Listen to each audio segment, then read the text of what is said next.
Cześć wszystkim, z tej strony Ola. Witam Was wszystkich na moim kanale. Dzisiaj porozmawiamy sobie o pracach, które nie wiem, czy powinny ujrzeć światło dzienne. Warto byłoby je omówić pod kątem błędów, jakie zostały tam popełnione. Będę brała pod uwagę pracę profesjonalnych artystów z wydawnictwa DC oraz Marvel, ponieważ są to wydawnictwa, którymi najbardziej się interesuję. No i te prace, postacie, komiksy najlepiej znam. Czasami zdarza się tak, że nawet profesjonalnym artystom podwinie się noga i jest to całkowicie normalnie, ponieważ każdy z nas jest człowiekiem. Sama w swoich pracach popełniam multum błędów, ale to tylko dlatego, że wciąż się uczę, a nawet jeżeli coś już dobrze wyszlifuję, to mimo wszystko się zdarza, że gdzieś powinna pojawić się jakaś poprawka, a w odpowiednim momencie się nie pojawiła, a praca już poszła w eter. Będę brała tu pod uwagę głównie okładki, ponieważ jest to najbardziej reprezentatywna część komiksu. Powinna ona być wykonana dosyć porządnie, jednak nie zawsze się tak działo. Oprócz tego, że będę brała pod uwagę okładki, w jakichś tam 2 przypadkach wezmę pod uwagę większą grupę prac, ale to później już o tym opowiem. Prace te będę oceniała pod względem tego, jak zostały narysowane, nie pod tym, czy subiektywnie mi się podobają lub nie, bo są okładki, które są naprawdę dobrze wykonane pod względem anatomicznym, perspektywicznym, kompozycyjnym, a mimo wszystko mi się nie podobają, ponieważ jak dla mnie coś nie przemawia do mojego gustu. A tutaj jednak wybrałam prace, które powszechnie są uważane za złe. No i oczywiście też chciałam zwrócić uwagę na to, że nie będę sobie tutaj tylko śmieszkować, a to też oczywiście będę robiła, ale będę przede wszystkim przedstawiała jakąś tam konstruktywną krytykę, żeby pokazać, z czego wynikają te błędy i jak można by było je poprawić. No więc zaczynajmy! Na sam początek weźmiemy mój ulubiony przykład nieudanych okładek. Jak pierwszy raz to zobaczyłam, to myślałam, że to po prostu żart, jakaś parodia. Jest to okładka do numeru Wolverine Revolver z Marvela. To taki one-shot, gdzie Wolverine lata sobie po Las Vegas i rozwiązuje jakieś tam zagadki. Wyszła ona w 2009 roku, a artystą, który to wykonał, był Julio Martinez Perez. Właśnie odbiegając nieco od tematu, to jak przeglądałam sobie te wszystkie nieudane okładki i przeglądałam sobie tych artystów, którzy wykonali te okładki, to były takie ich pojedyncze potknięcia, bo inne ich prace przeważnie były bardzo dobre, na bardzo wysokim poziomie, a te okładki, coś musiało pójść nie tak. Pierwsze, co rzuca się w oczy, to twarz. Tutaj się zastanawiam, jakie było zdjęcie referencyjne do tego rysunku, jeżeli w ogóle zdjęcie referencyjne tutaj było. Jak wyglądało? Tak, przyglądam się tej okładce i pierwsze, co rzuca mi się w oczy, to to, że zęby są jak u konia. Nie wiem, czy pamiętacie, jak w filmiku o emocjach, o ukazywaniu emocji w rysunku mówiłam, żeby z emocjami nie przesadzić. No i na przykład podobna zasada ma się do ust, kiedy pokazujemy zęby. Nie możemy pokazywać każdej przegródki z osobna, bo to będzie wyglądało, jakby ktoś był taki... jakby ktoś miał łopaty zamiast zębów. Usta są za duże, zęby są za duże, a w porównaniu do tego oczy są za małe. Nos wygląda, jakby był przyklejony, a jeżeli chodzi o sam kształt twarzy, to twarz nie ma kształtu. Nie wiem, gdzie się podziała szczęka, nie wiem, gdzie się podziała żuchwa tego pana. Wolverine zwykle jest rysowany tak, gdyby był taki bardzo męski, a tutaj zamiast kanciastej szczęki jego twarz ma kształt banana. Widać, że postać powinna być pochylona, ale jednak mimo to odczuwa się, jakby te ręce były jakoś za długie. Tu jest właśnie problem z skrótami perspektywicznymi, jest to bardzo trudne, ale jest to do osiągnięcia. Jeżeli mamy tą rękę, która jest z przodu, to jej pięść jest mniejsza niż ta pięść, która znajduje się z tyłu. Że jakaś manipulacja przestrzenią. Ten biceps w jego lewej ręce jest trochę za duży moim zdaniem. Ogólnie rzecz biorąc, cała sylwetka wyszła bardzo niezdarnie i zwieńczeniem tego jest ten wspaniały uśmiech. Ale tak jak mówiłam, w większości przypadków to jest tak, że to są jakieś pojedyncze potknięcia tych artystów. Spójrzcie chociażby na tego lwa i tego człowieka. Tutaj wspaniale jest rozrysowana anatomia. Albo tego Tora, albo tego Hellboya. Dla mnie to jest... Jeżeli chodzi o anatomię kobiecą w komiksach, te pozy są takie bardzo nienaturalne, ale mimo wszystko zwykle mieszczą się w tych granicach, że jest to możliwe do wykonania. Natomiast czasem to jest po prostu robione tak, że autor przesadza i wtedy to nie wygląda dobrze, chyba że zrobi to bardzo umiejętnie. I mamy tu przykład okładki Milo Manara. Jest to okładka do Spider-Woman z 2014 roku. I sami zobaczcie. właśnie to jest problem kobiecych postaci w komiksach. One są bardzo przedstawiane w taki ponętny sposób, wręcz bardzo erotyczny niejednokrotnie. Tutaj jest to bardzo przesadzone i pod tym względem anatomia kuleje. Wygląda, jakby ta kobieta była złamana w 5 miejscach, szczególnie jej kręgosłup nie działał poprawnie. Szyja to jest w ogóle odrębne zagadnienie, bo jest ona tak bardzo wydłużona. Z tej perspektywy powinna być bardzo skrócona. Tutaj zadziałałby skrót perspektywiczny, natomiast tutaj jest ona jakoś tak idzie w bok i w dodatku jest jakaś taka długa. No, jeżeli chodzi o plecy i tyłek, sami sobie odpowiedzcie. Ta postać wygląda, jakby nie miała stroju, tylko to byłby bodypainting, że po prostu jest namalowany na niej strój jakąś farbą. To właśnie tak wygląda, szczególnie jeżeli popatrzymy na ten fragment. Przechodząc do twarzy, to twarz również jest dosyć tragiczna. Spójrzcie w ogóle na proporcje ust do nosa. Przecież ten nos nie istnieje przy tych ustach. Przede wszystkim widzimy twarz z góry. Dziurek od nosa nie powinno być widać, a mimo wszystko tutaj je widzimy. Ale ogólnie jak popatrzymy na pracę tego autora, to są to prace, które są w bardzo erotyczny sposób rysowane. Kobiety są przedstawione w akcie albo w półakcie i są w bardzo jednoznacznych pozycjach, takie bardzo uwodzicielskie, bardzo ponętne.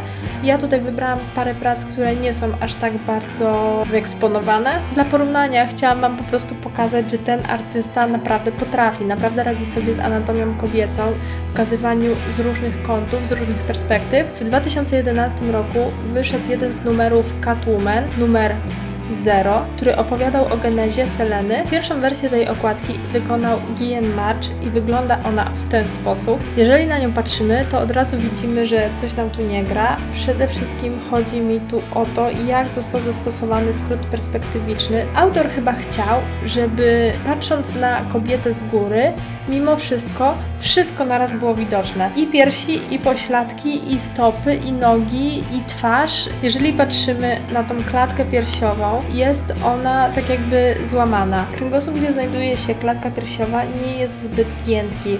On tam się aż tak nie wygina, a tutaj mamy go pod tak ostrym łukiem i tutaj nie wiadomo trochę skąd się wziął właśnie ten kąt, ten widok na piersi. Jednak nie powinny być one aż tak widoczne, no bo przeanalizujmy sobie. Jeżeli mamy postać w ten sam sposób narysowaną z profilu, w tej samej pozycji i jest ona w ten sposób wygięta, to piersi naturalnie idą pod tym kątem, a nie pod tym kątem. No chyba, że ktoś sobie tam załatwił podpórkę? Szyja to odrębne zagadnienie, bo wygląda jakby się łączyła w miejscu ucha razem z głową. Po prostu ta głowa jest za bardzo przesunięta. Tak jakby ta szyja w ogóle nie istniała. Jeszcze popatrzmy na jej prawą rękę. Ja nie wiem, gdzie się znalazł jej bark, nie wiem skąd on wychodzi, bo on powinien się jednak znajdować trochę bliżej głowy. Jak dla mnie jest za bardzo wysunięty. Okładka jeszcze przed wydrukowaniem została uznana za złą, dlatego została przerysowana przez Adrianę Melo. Tutaj akurat nie jest też to idealne, ale na pewno jest dużo lepsze. Wciąż ma się wrażenie, jakby ten kręgosłup był złamany w kilku miejscach, ale nie rzuca się aż tak w oczy. To nie jest taki kloc, który był widoczny na poprzedniej okładce, bo wcześniej mieliśmy wrażenie takiej masywności, tak jakby po prostu ta postać nie była smukła i giętka, natomiast wracając do Guilleaume'a Marcha, to jest to artysta, który naprawdę potrafi bardzo ładnie ująć kobiecą sylwetkę, tylko no po prostu nie poradził sobie dobrze z tamtym akurat skrótem perspektywicznym. No i zostając na razie jeszcze przy Catwoman, mamy jeszcze w 2015 roku kolejny numer, dokładnie 39. Przy nim pojawiła się okładka, a raczej wariant okładki, narysowana przez Gary'ego Browna. I jest to okładka, na której pojawia się Catwoman i Harley Quinn. Szczerze mówiąc, jak pierwszy raz zobaczyłam tą okładkę, to nie do końca wiedziałam, co się na niej wydarzyło. To znaczy, nie wiedziałam, co te postacie właściwie robią. Bo dopiero po głębszej analizie zobaczyłam, że Catwoman wpada przez okno i kopie w młot Harley Quinn, który się rozwala. To po prostu jest jedna z najbardziej statycznych pust, które miały być dynamiczne. Ja opowiadałam o dynamice w rysunku w jednym z odcinków. W każdym razie dynamika w rysunku komiksowym jest niezwykle ważna. Jest tak samo ważna jak sama umiejętność oddania anatomii. Tutaj natomiast według mnie to leży. Anatomicznie jest w miarę poprawnie, chociaż nie do końca wiem, co się dzieje z lewą nogą Catwoman. Jakoś tak mam wrażenie, że nie do końca dobrym miejscu wychodzi z biodra. W każdym razie, no załóżmy, że jest w miarę poprawnie. Jeżeli chodzi o dynamikę tej pracy, to zupełnie leży. Nie odczuwamy tego, że Catwoman wbija do tej przestrzeni na pełnej Ja naprawdę nie lubię rysunków, gdzie jest takie sygnalizowanie dynamiki, ale nie do końca. Nie lubię, jak pozycja jest niby dynamiczna, a mimo wszystko twarz jest taka, jakbyśmy robili portret. I to jeszcze tym starym aparatem, gdzie nie wolno było się zupełnie ruszyć, bo inaczej wszystko leżało, bo wszystko było rozmazane. Tak to wygląda, jakby ta twarz była zupełnie wklejona do zupełnie obcego ciała. Harley Quinn wygląda nawet spoko, wygląda jakby miała na twarzy taki wyraz. No a jak się popatrzy na inne prace Gary'ego Browna, to nawet w takich statycznych rysunkach, gdzie nie ma ukazanego żadnego ruchu, no to są dużo bardziej dynamiczne niż ta praca, w której jest pokazana akcja. Tak samo inne jego prace, albo chociażby ten Spider-Man. No i to właśnie udowadnia, że ten autor doskonale radzi sobie z dynamicznymi pozami. Stylizowanie pracy jest super, fajnie to wygląda, nadaje to jakiegoś charakteru każdej z postaci, jednak jeżeli prace są przestylizowane, to też niedobrze. Tutaj właśnie mamy przykład okładki do Spider-Mana z 2003 roku. To moim zdaniem nie jest Spider-Man, według mnie to jest człowiek-dżownica. No bo popatrzcie na tą głowę. Po prostu głowa Spidermana wygląda tutaj jak taki zwisający glut. Może to jest człowiek-glut. Przechodząc do reszty ciała, no stopy są za duże i wyglądają, jakby siedział w 7-milowych butach. Mamy głowę, która wygląda jak glut, a później mamy zestawioną z nią kanciastą formę reszty ciała. Stylizowanie jest super, jeżeli wyolbrzymia się jakieś części, które faktycznie istnieją. Na przykład jak mamy szczękę, która jest naturalnie dosyć kanciasta, to fajnie to wyolbrzymieć i tak dalej. Ale jeżeli mamy jakiś element, który naturalnie jest zupełnie okrągły, tak jak tutaj mamy klatkę piersiową, która powinna być w tym miejscu zaokrąglona albo delikatnie wyoblona. Tutaj jest jakimś kanciastym parasolem postawionym do góry nogami. To zdecydowanie jest przestylizowane. A co najlepsze, te jego stylizowane prace naprawdę wyglądają super. Ma nawet w swoim portfolio Spidermana, który ma szyję i który ma kształt głowy. W ogóle swoją drogą to jestem ciekawa, jakby ten Spiderman wyglądał, gdyby ściągnęło się mu maskę. Proszę Państwa, wisienka na torcie. Wśród konkretnych autorów to jest moja wisienka na torcie. To jest autor, który zasługuje na osobny odcinek, ale jednak wspomnę tu o nim. Na początku, jak jeszcze nie do końca ogarniałam, to nawet podobały mi się jego rysunki, ale jak zaczęłam się w to wgłębiać, no to już mniej i zaraz powiem Wam dlaczego.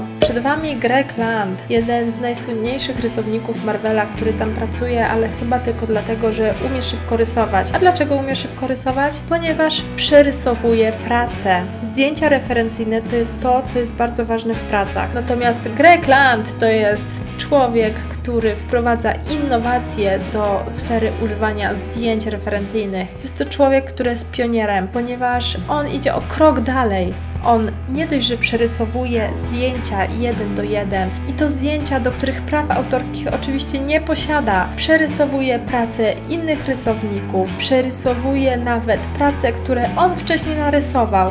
Szczerze mówiąc, to trochę się nie zagłębiałam w to, jak on wykonuje te prace. Czy kalkuje te rysunki, czy raczej chodzi o to, że on patrzy na ten rysunek i bardzo świetnie odwzorowuje. Bo jeżeli jest to ta druga opcja, no to trzeba mu przyznać, że wspaniale odwzorowuje to, co widzi przed sobą. Na co warto zwrócić uwagę, oprócz tego, że jest to człowiek kserok, chodzi też o to, jak on rysuje albo co on rysuje. Jego prace, te komiksowe, wzorowane są na aktorkach, które są akurat w odpowiedniej dla niego pozycji. No cóż, jeżeli nie znamy kontekstu, no to można czegoś się domyślać. Natomiast jeżeli znamy kontekst i widzimy to, cóż, źródło zdjęć referencyjnych chyba jest każdemu dobrze znane. Nawet jakbyśmy o tym nie wiedzieli i przejrzeli jego pracę, to twarze tych kobiet, nie dość, że w większości są takie same, to jeszcze są takie... Te miny, te ekspresje, to widać, że to nie jest to, jak normalny człowiek by się zachowywał. Na przykład mamy bohaterkę, która biegnie do walki i jest w pełnej ekstazie i się cieszy i ma niesamowicie rozwarte usta i nie wiadomo o co chodzi. Albo mamy rysowaną 16-letnią dziewczynkę, która wygląda jak 30-letnia szprycha. Na przykład pojawia się tu też okładka z Weapon X z 2017 roku, gdzie rysował on staruszka Logana. No i w tej twarzy coś nie wyszło. Ja nie wiem, co się zadziało z jego dziurką od nosa. W ogóle nie wiem, co się zadziało z tym nosem. No, coś to jest ewidentnie nie tak. Może miał niewyraźne zdjęcie, które kalkował. No, tak też się zdarza. Ja zauważyłam taką prawidłowość w jego pracach, gdzie rysowane są kobiety. One są takie pseudo-zgrabne. Znaczy, mam wrażenie, że te jego kobiety po prostu nie mają kształtów. Te nogi są jakieś takie patykowate, biodra nie mają tych kształtów, a piersi są większe niż głowa. Po prostu im większe, tym lepiej. Znaczy, to jest ogólna tendencja w komiksach, ale Greg Land to zdecydowanie przesadza. Albo mamy tutaj Psylocke i tutaj dochodzimy do kolejnego zagadnienia. Chodzi o to, że ja mam wrażenie, że jeżeli Greg Land nie ma jak dokładnie odwzorować czegoś z jakiegoś zdjęcia czy innego rysunku, to wtedy nie do końca wie, jak się rysuje. Mam wrażenie, że ten gość nie wie, jak działa anatomia, nie wie, jak działają kręgosłupy. Spójrzmy na ten rysunek. Tutaj coś nie tak podziało się ze skrótem perspektywicznym tułowia. Jest on zupełnie bezkształtny i prosty. Tułów, który jest nienaturalnie cienki i który nie ma zupełnie kształtu ani żeber, ani mięśni. Brak bioder i ta dziwna noga, która nagle wychodzi z brzucha. Jakby tak postawić tą kobietę przodem do nas, to jakby wyglądała. Greg Land to moje ulubione zagadnienie, jeżeli chodzi o złych autorów komiksów. Natomiast lata 90. to jest najgorszy okres, jaki kiedykolwiek istniał w historii komiksów, przynajmniej moim zdaniem, ale z tego co widzę, większość internautów lub większość znawców sztuki tej komiksowej podziela to zdanie. W latach 90. istniała jakaś dziwna tendencja do wyolbrzymiania. Wtedy wszystko było takie mięśnie na mięśniach, pozy, stroje, które miały miliony kieszonek. Kto miał większy karabin, ten wygrywał i po prostu wszystko było na maksa. Ganiały półnagie kobiety. Znaczy nadal ganiają, ale już to nie jest takie wulgarne jak wtedy. Mam takie wrażenie przynajmniej. No takich bohaterów to nie chciało się spotkać na swojej drodze, ale nie dlatego, żeśmy się ich bali, tylko dlatego, że nie chcieliśmy po prostu na nich patrzeć. Swoją drogą mam super koszulkę z X-Menami i byli na niej X-Meni z designem z lat 90.